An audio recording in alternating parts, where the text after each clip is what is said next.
Welcome to my YouTube channel. Please subscribe my YouTube channel. The Chancellor will also train up to 60,000 brickies, sparkies and engineers to unleash a housing building boom as tells Britain's youngsters, "You're hired." Ms. Reeves is scrambling to make her sums add up as official economic growth forecasts for 2025 are set to be slashed in half this week. Lefty pundits and Labour rebels have urged her to whack up levies or go on a borrowing binge to plug the shortfall. But speaking exclusively to The Sun on Sunday, Ms. Reeves promised not to balance the books on the backs of workers with new tax rises. "This is not a budget. We're not going to be doing tax raising," Ms. Reeves said, contrasting it with the October budget which hiked taxes by £40 billion. She added, "We did have to put up some taxes on businesses and the wealthiest in the country in the budget. We will not be doing that in the spring statement next week." Ms. Reeves also insisted her fiscal rules are non-negotiable, effectively ruling out borrowing billions more to pay for public services. Instead, cabinet ministers have been ordered to trawl through every penny their departments spend to find billions in cuts. Government insiders in departments under the cosh say they are being cut to the bone and struggling to find the deep savings demanded of them. Ms. Reeves said, "I know these are tough choices, but not making them would be a dereliction of duty. We know what happens when you duck the difficult decisions because we saw it under the last government. Instability and higher costs which hit working people's pockets the hardest." In a wide-ranging interview at Barry College just days before her hotly anticipated spring statement, Ms. Reeves doubled down on her plans to crack the whip on public spending.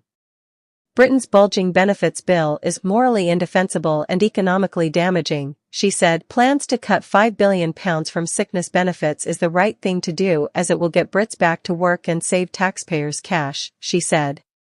Ms. Reeves said, "I'm not happy with a bill that's just rising and rising. I'm absolutely determined to be the Chancellor that gives the support to people to get them back into work and contributing." As part of this back-to-work drive, the government is today announcing plans to train up to 60,000 more engineers, brickies, sparkies, and carpenters by 2029. It will be paid for with £600 million over the next 4 years. Ministers say this new army of workers will help build 1.5 million new homes promised and get Britain's flatlining growth off life support. Ms. Reeves, who rolled her sleeves up to join young apprentices learning bricklaying in Barry College, said, "I want young people earning or learning, not put on the scrap heap, which is what happened under the last government. If you get skills in construction, you're never going to be out of work, and you're going to be paid well."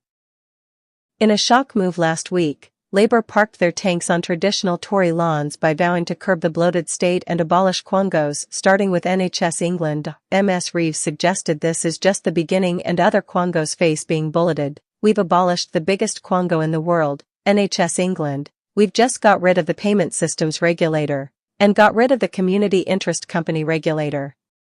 And the last government, they talked about deregulation and reducing the size of the state, but didn't do anything. The Conservatives were all talk no trousers."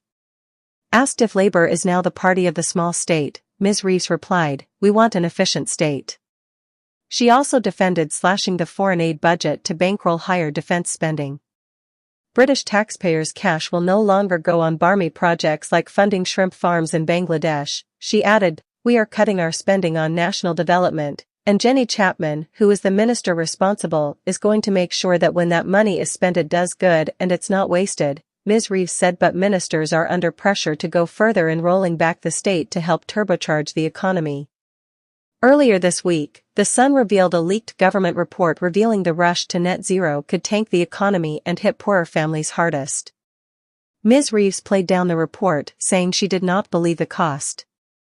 But she admitted she is worried about the cost of going green on the wallets of hardworking Brits. "Plans to fine car makers who fail to sell enough electric vehicles are being reviewed because we want to get the balance right," the Chancellor said.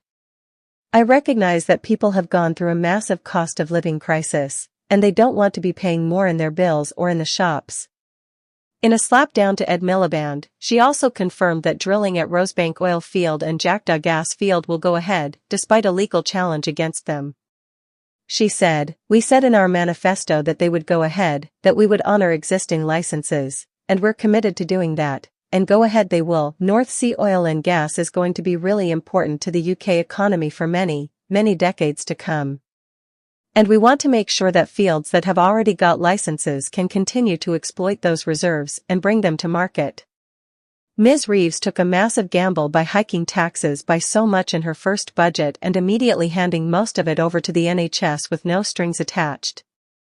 The economy worsened and her wriggle room, known as fiscal headroom in the trade, was quickly wiped out, forcing her to make big spending cuts. The question now facing the Treasury is, can they turn the economy around and get growth going before the end of the year, or will they come back and hike taxes again in the autumn budget? With Brits already hit by the highest tax burden since the Second World War, the stakes couldn't be high.